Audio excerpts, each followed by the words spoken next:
السلام علیکم ورحمت الله. له کلونو راهیسې زه په یوه داسې طریقه باندې خپلې ستونزې، مشکلات، تکلیفونه، تشویشونه او جنجالونه حل کومه چې الحمدلله الله پاک په دې طریقه باندې د انسان ټول مشکلات حل کوي. دا عملي تجربه ده. ما هم تجربه کړې او ګڼو کسانو دغه تجربې کړي دي. ما د زرګونه خلکو په اړه ویډیوګانو کې او نورو دینی بیانونو کې اورېدلي دي چې دغه تجربه عملي کړې ده، د دوی مشکلات ورسره حل شوي دي. ته هم همدا نن شپه دا طریقه عملي کړه. نږدې وخت کې به دې هر مشکل چې لرې، هر تشویش چې لرې، الله پاک به یې درته رفع کړي. آیا له اوږدې مودې راهیسې دعاګانې کوې خو نه قبلېږي؟ ناامیده شوی، مشکلاتو، تکلیفونو او جنجالونو راچاپېر کړی، دروازې دې پر مخ تړل شوي چې هره دروازه ټکوي، ناامیده راستنېږي. ارمانونه دې نیمګړي پاتې دي او پوره شوي نه دي. تشویشونه لرې او له اوږدې مودې راهیسې ورسره په کړاو اخته یې خو نه دي حل شوي. د اولاد د بېلارې کېدو په اړه په تشویش یې، مالي ستونزې لرې، اقتصادي مشکلات لرې، بېوزله یې او اقتصادي ستونزې نه دي حل شوي. آیا د میړه له چلنده او د میړه له اړیکې ګیلمنه یې؟ آیا ورور یې او له خپلې ښځې یا د خپلو اولادونو سره د اړیکې نه په تکلیف یې؟ ژوند دې تریخ شوی دی؟ او یا ګڼ داسې مشکلات لري چې غواړي زر تر زره حل شي، ژوند یې درته دوزخي کړی خو نه حل کېږي؟ که داسې وي، راځه دا ویډیو ستا لپاره ده. دا طریقه درته ښایم، دا عملي کړه. ډېره اسانه طریقه ده. انشاءالله ټول مشکلات به دې ورسره حل شي. یو قلم او یو کتابچه راواخله او دا طریقه چې زه یې درته لیکم یا یې درته وایم دا ځان سره ولیکه او نن شپه یې عملي کړه. کوای شي د موبایل له صفحې سکرین شاټ هم واخلي او هلته کله چې د عمل دا طریقه ترسره کوې هغې ته وګورئ، د هماغې له مخې دا عمل وکړي. نن شپه د شپې په درېیمه برخه کې شپه په 3 حصو تقسیم کا. د ماښام له اذان نه د سهار تر لمانځه پورې د په 3 حصو تقسیم کا. د شپې 3مه برخه کې راپورته شه. یا که په ساده الفاظو درته ووایم، د شپې له 1 بجې نه وروسته د سهار تر لمانځه مخکې چې د لمانځه وخت داخلېږي، دغه وخت کې چې هر وخت ته مناسب وي چې ټول خلک ویده وي، راپورته شه. لاړ شه، په دقت سره په ښه شکل باندې اودس وکړه. کله چې دې اودس وکړ، راشه او جاینماز باندې ودرېږه. لمونځ پیل کړه. 2 رکعاته یا که تر دې ډېر کوای شي نفل وکړه. د دغه 2 رکعاتو یا که ډېر کوای شي، خو شرط دا دی چې په ښه دقت به یې کوي. ټول فکر، هوش او ټول چرت د دنیا باید لرې کړي او راشي په دغه لمونځ باندې پام وکړي او دقت وکړي. دغه لمونځ ته ښه دقت کوه، په عاجزۍ، په خشوع، په خضوع باندې مونځ کوه. 2 رکعته لمونځ کې د هر رکعت په هره سجده کې تر ټولو لومړی د الله پاک حمد او ثنا بیان کړه. یعنی الحمدلله وایا، اسماء الحسنا، یعنی یا حی یا قیوم، یا جبار، یا ذو الجلال والاکرام، یا الله، یا رحمان، یا رحیم، چې هر یو تن دې زده یي دا همداسې تکرار وایه. څو وارې یې وایه. یا الحمدلله، یا سبحان ربی الاعلی، هغه خو به وایې سجده کې. تر هغې وروسته د الله پاک تسبیحات، ثنا او صفات یا اسماء الحسنا هر یو چې دې زده یي دا وایه. تر دې وروسته پر رسول الله صلی الله علیه وسلم باندې درود ووایه. چې درود دې کله ووایه، درود خو پوهېږي چې اللهم صل علی محمد وعلى آل محمد کما صلیت علی ابراهیم وعلى آل ابراهیم انک حمید مجید. دا چې دې کله ووایه، ورپسې راشه او له خپلو ګناهونو الله پاک نه بخښنه وغواړه، توبه وباسه، استغفار ووایه. استغفار اسانه دی. استغفر الله العظیم واتوب الیه، استغفر الله واتوب الیه. خلاص لنډ. خپلو ګناهونو توبه وباسه. تر دې وروسته هر ګیله چې لري، هر مشکل چې لري، هر درد، تکلیف یا ارمان چې لري، پاړه یې الله پاک ته ګیله وکړه.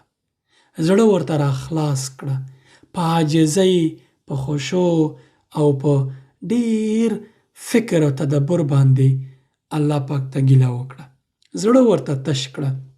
په دې زړه کې چې د هر درد دی، هر تکلیف دی، له هر چا چې په عذاب وي، له هره ستونزه یا مشکل چې د کړی او په جنجال یې ورسره او نه حل کېږي، په فکر باندې داسې احساس وکړه چې الله پاک ته مخامخ ناست دی او ګیله ورته کوې.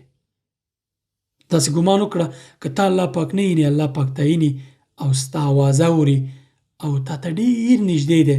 داسې احساس وکړه چې تا الله پاک سره ملاقات کې خبرې کوې، زړه ورته تش کړه، ګیله ورته وکړه، دا څه چې دې په زړه کې دي دا ورته راوسپړه، دا زړه ورته راوسپړه او ټول مشکلات دې ورته په خپله ژبه باندې بیان کړه. ته خپله پوهېږې چې هر مشکل دی هغه ورته بیان کړه.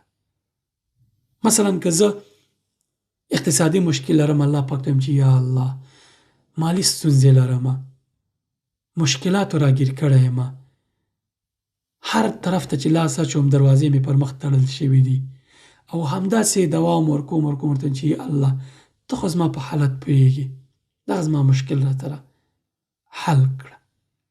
دا مشکلات چې د کله ټول الله پاک ته بیان کړل، بیا تر هغې وروسته درود شریف ووایه. بیا اللهم صل علی محمد وعلى آل محمد کما صلیت علی ابراهیم وعلى آل ابراهیم انک حمید مجید. درود چې دی ووایه، بیا د الله پاک حمد و ثنا ادا کړه. الحمدلله رب العالمین په خپله ژبه باندې ویلی شي یا الله ته زما ربې، ستا نه غیر زه بل څوک د کومک لپاره نه لرم، انسانان ما څه کومک نشي کولی، ته ما څه کومک وکړه. په خپله ژبه باندې د الله پاک لویي صفات بیان کړه. چې کله دې دا وکړه له سجدې راپورته شه، دویم رکعت وکړه، الحمدلله یو سورت ووایه، بیا سجدې ته چې کله لاړې رکوع نه بعد بیا هم دا تکرار کړه او دا زړه دې الله پاک ته تش کړه. د هغې نه وروسته چې راپورته شوې، تر ټولو مهم شی دا دی چې ډاډه اوسه، ښه ګمان کوه،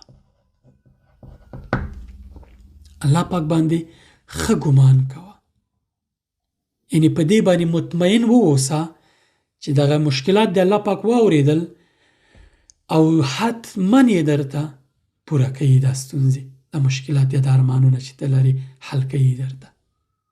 ځکه کله چې ته په الله پاک باندې نیک ګمان وکړې، الله پاک ستا په ګمان باندې تا سره مخکې ځي. ته چې بدګمانه واوسې خو ستا مشکل نه حل کېږي. نو ګمان دې نیک کړه، په دې ډاډه اوسه، میلیونونه وارې په دې ډاډه اوسه چې دا مشکل دې حل کېږي که ستا پکې خیر وي. زر یا لږ وخت غواړي.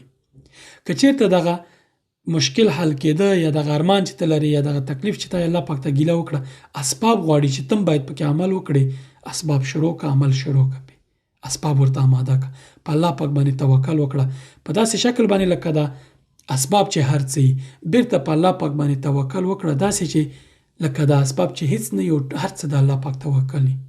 ځکه رسول الله صلی الله علیه وسلم صحابي ته ویلو چې اعقلها وتوکل. لومړی دی صحابي راغی پیغمبر صلی الله علیه وسلم ته څنګ ته ویل چې کوم څاروی باندې چې راغلی و یا اوښ یا هر څه چې و یا اسب و، هغې باندې چې راغلی و، ورته ویل چې هغه دې څه کړو؟ ویل چې هغه مې همداسې میدان کې خوشې پرېښود او ویل چې ولې دې ونه تړه؟ ویل چې په الله مې توکل وکړ. ویل چې اول یې وتړه بیا په الله پاک باندې توکل وکړه. یعنې اولي توکل خو مه کوه، توکل دپاره اسباب برابر کړه، بیا په الله پاک توکل وکړه. نو ته هم دغه مشکلاتو دپاره دې اسباب که لري، کار غواړي، منډه غواړي، تجارت دی غواړي، سرمایه ګزاري وکړي، دا هر څه دې شروع کړه، خو په تمه اوسه نږدې وخت کې لږ وروسته الله پاک دې مرستې ته رارسېږي او مرسته در سره کوي. له وړاندې الله پاک ستا د مرستې پرېکړه انشاءالله کړې ده، خو مناسب فرصت کې چې ستا پکې ګټه وي، ستا په خیر وي، الله پاک یې درته پوره کوي. دا طریقه ما په خپله عملي کړې ده، تاسې هم عملي کړئ، انشاءالله مثبته نتیجه ترې اخلئ. پوهېږئ څنګه په ډاډ درته دا ویلی شم؟ ځکه چې په یو صحیح حدیث کې رسول الله صلی الله علیه وسلم فرمایي، وایي چې کله د شپې لومړۍ برخه تیره شي، په دویم او درېیمه برخه کې الله سبحانه وتعالی لومړي اسمان ته رانازلېږي او غږ کوي چې هل من مستغفر فاغفر له، آیا څوک شته چې بخښنه وغواړي چې زه ورته بخښنه وکړم؟ آیا څوک شته چې له ما څه وغواړي زه یې ورکړم؟ آیا څوک شته چې کوم حاجت لري زه یې ورته پوره کړم؟ نو په دغه وخت کې چې ته راپاڅېدلی او له الله پاک نه حاجت غواړي، ګیله کوي، په خپل الله پاک در باندې غږ کوي چې ته حاجت لري، نو چې ته حاجت لري او الله پاک نه وغواړي، الله پاک به نه قبلوي درته. ولې به نه قبلوي؟ ځکه په خپله تا نه پوښتنه کوي، هغه چا نه پوښتنه کوي چې د شپې په ناوخته د شپې په ترږمیو کې راپاڅېږي، د خپل خوب خوږه بستره پرېږدي او الله پاک ته درېږي او الله پاک ته زاری کوي. الله پاک مستقیم خپله غږ کوي چې څوک شته چې بخښنه ورته وکړم، که دی بخښنه غواړي، څوک شته حاجت لري ورته پوره کړم، څوک شته له ما نه څه غواړي هغه ورکړم. نو ته راپاڅېدلی دا غواړې، الله پاک به تا ته دا نه درکوي؟ ډاډه اوسه چې حتما یې درکوي. الله پاک قرآن کریم کې نه دی فرمایلی وَإِذَا سَأَلَكَ عِبَادِي عَنِّي فَإِنِّي قَرِيبٌ أُجِيبُ دَعْوَةَ الدَّاعِ إِذَا دَعَانِ فَلْيَسْتَجِيبُوا لِي وَلْيُؤْمِنُوا بِي لَعَلَّهُم يَرْشُدُونَ. وایي کله چې زما بندگان له تا نه پیغمبر صلی الله علیه وسلم پوښتنه کوي چې دا زما رب چیرته دی، یعنی د مرستې ضرورت لري، مشکل لري، تکلیف لري، زما رب چیرته دی، ته ورته ووایه چې ډېر تاسو ته نږدې دی. د دعا کوونکي یا د طلب یا د کوم حاجت چې څوک لري د هغې دعا حاجت او هر څه ورپوره کوي. فلیستجیبوا لی، نو تاسو هم زما هغه غوښتنې ومنئ چې هغه د دین باندې عمل دی، فرایض او واجبات او سنت او دا مستحبات دای باندې عمل کول دي، تاسو ته هم ښایي چې دا وکړئ تر دې چې تاسې کامیابه شئ، تر دې چې تاسې بریالي شئ. الله پاک د قاف سورت په 14 آیت کې بیا فرمایي چې وَلَقَدْ خَلَقْنَا الْإِنسَانَ وَنَعْلَمُ مَا تُوَسْوِسُ بِهِ نَفْسُهُ وَنَحْنُ أَقْرَبُ إِلَيْهِ مِنْ حَبْلِ الْوَرِيدِ. موږ دغه انسان پیدا کړی دی او د دې په وسوسو په هر څه باندې پوهیږو. ونحن اقرب الیه من حبل الورید، موږ دته له دې شارګ نه هم نږدې یو دغه انسان ته. ته چې الله نه مرسته غواړي، الله دې ویني، ستا په مشکل پوهیږي، نو فقط ته ورته ورشه او بې پروا کېږه مه. ځکه څوک چې له الله پاک نه مرسته نه غواړي، الله پاک پرې غوسه کېږي، ځکه ته دومره کبرجن، دومره دغه انسان بې پروا چې له خپل رب نه مرسته نه غواړي. نو مرستې ته حتما مخ وراړوه، بې غوره کېږه مه، مرسته ترې غواړه. کله چې الله پاک په دومره لویي، په دومره شان و شوکت، په دومره عظمت، په دومره قدرت او ځواک او واک د ځمکې اسمان یا لومړی اسمان ته رانازلېږي او غږ په تا کوي چې څوک شته چې بخښنه ورته وکړم، څوک شته چې حاجت ولري حاجت یې پوره کړم، څوک شته چې څه غواړي زه یې ورکړم. نو بیا زه او ته څه بلا وهلي یو چې له الله پاک نه مرسته نه غواړو، ولې بې پروا شوي یو؟ بیا نو ګیله ولې کوو که دا کار نه کوو؟ ته دومره کوچنی کار نشې کولی د خپلو مشکلاتو د حل کېدو دپاره، بیا ګیله منې له الله پاک نه ناامیده یې چې الله پاک ما سره مرسته نه کوي. نو ته دومره نشې کولی چې د خپل خوب بستره پرېږدې، الله پاک ته په نیمه شپه کې ودرېږي او 2 رکعته لمونځ ورته وکړې او خپل زړه ورته تش کړې، د یو مرستې سرچینې په توګه ترې مرسته وغواړې.